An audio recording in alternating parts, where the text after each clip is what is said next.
All right, let's talk about some very interesting updates relating to gold, the Federal Reserve, as well as everything that's going on with regards to this takedown, this removal of the power from the deep state being brought back to the people in the financial sector. And so there's some very interesting news I want to go over, as well as some recent things Trump has said about gold, specifically from Fort Knox. So let's get into it, talk about those updates. All right, so recently a former CIA official accused of stealing $40 million in gold bars from the agency was put out. So this FBI court document was unsealed and basically just goes over how this high-level CIA official David Rush was caught stealing 303 1-kilometer bars of gold, and in today's, I think, conversion, it equals to $40 million. He also had $2 million in cash and 35 Rolexes. So this is part of this ongoing sort of effort to uncover the fraud, but the timing is very interesting. Now, he's in jail, and I think he's going through some of the court proceedings, but President Trump, coincidentally or not, posted this about gold. He says here in this picture here of the article from New York Post about that CIA official being arrested, and on top of it saying, time to physically audit Fort Knox. And that's interesting because about 3 weeks ago, he did an interview on Full Measure with Atkinson where he talked or was asked about that. Listen to what he had to say here. A couple of quick hits viewer questions. What happened to the audit of Fort Knox? Which one are you talking about? There was, I think when you first got into office, you and Elon Musk talked about auditing the Well, we gold wanted to make to sure go it's knock there. on the door, Fort Knox, very thick door, and to see whether or not we have any gold in there, because we'll take a look at it. It's a very interesting question, yeah. We played with that. I wonder if they left the gold in Fort Knox, because they steal a lot.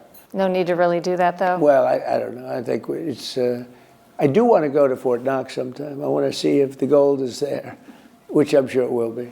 Now, listen to what he says there. He was, in some sense, thrown off guard by the question because, again, when he's answering, he has to be careful with the whole Q team and the White Hat operation not to reveal too much info.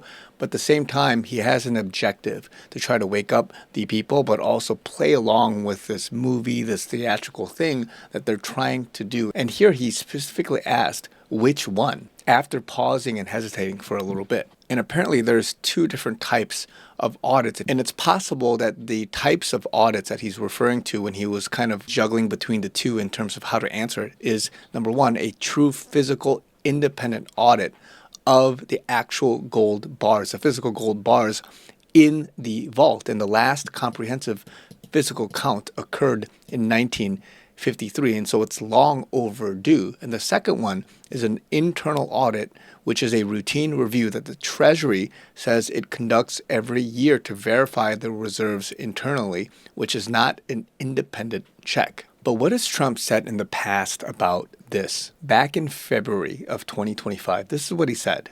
But we're actually going to Fort Knox because I want to see, do we have the gold? Do we still have whatever it is, tons of gold? I hope we do. Wouldn't that be disappointing? Fort Knox. You grow up hearing about Fort Knox. You can't get in. You can't even see it. Nobody sees it. You go there and the place is dry. Would that be terrible? There's another one.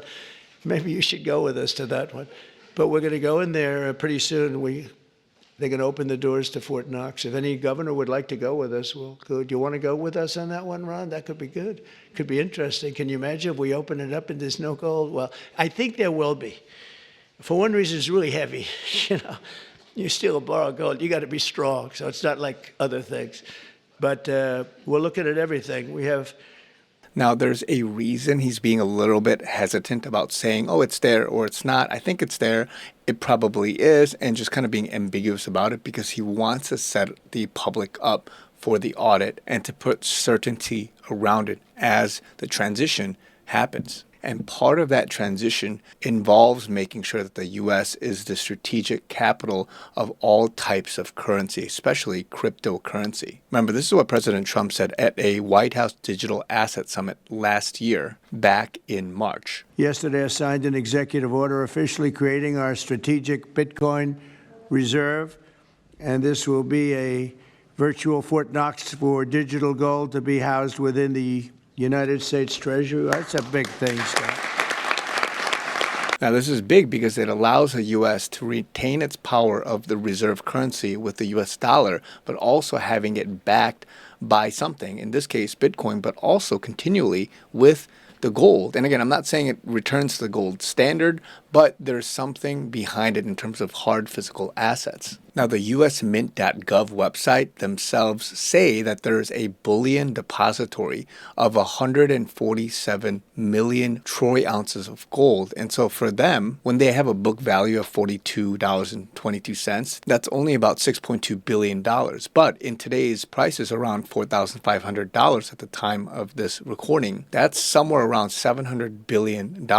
So again, this is what they say, but again, a physical audit needs to be done because following this news of this CIA official being accused of stealing these gold bars, and again, 303 of these 1 kilometer gold bars, it's not that much in terms of space that is being allocated, but compared to Fort Knox, that is just a small little bit. But what does Q say about this? In post 2619, and Anon asks, do we have the gold? And Q says, yes, gold shall destroy the Fed. And what's also interesting is that in post 3393, this was in some sense a mirror or a image taken of that post 2619 here. But Q adds this link about a now failed attempt to bring Judy Shelton on as one of the Federal Reserve's Board of Governors. And this person was a strong advocate in returning to the gold standard. And in 2020, she actually failed to pass the nomination from the Senate. But now with the confirmation of the new Fed chair, Kevin Warsh, which happened about 9 days ago, this is a big move on Trump and team's part to kind of move forward some of this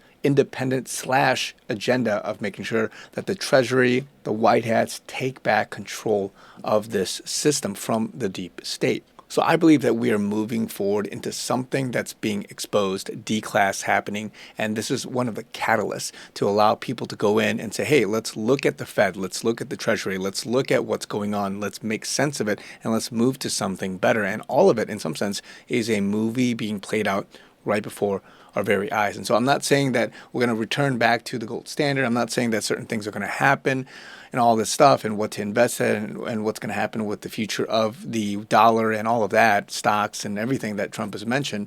But we are moving away from the centralized control of the deep state in some of these assets. And we're seeing it already with the funding. I talked about this in a previous video with George Soros and all that stuff. But something's happening here. And I'm just very curious and excited at the same time to see where this is going. So I want to know what you guys think in the comments down below with all of your maybe thoughts in terms of how this ties together and what possibly might be next. And also, if you guys want to support me, you guys know that I'm listener supported. We are going through a transition season. Need all the prayers and financial support that I can get. All that information is in the link down below, givesendgo.com/Christian. Also have PayPal, Zelle, Venmo. Love you guys. Would love the continued support. Talk to you guys very soon.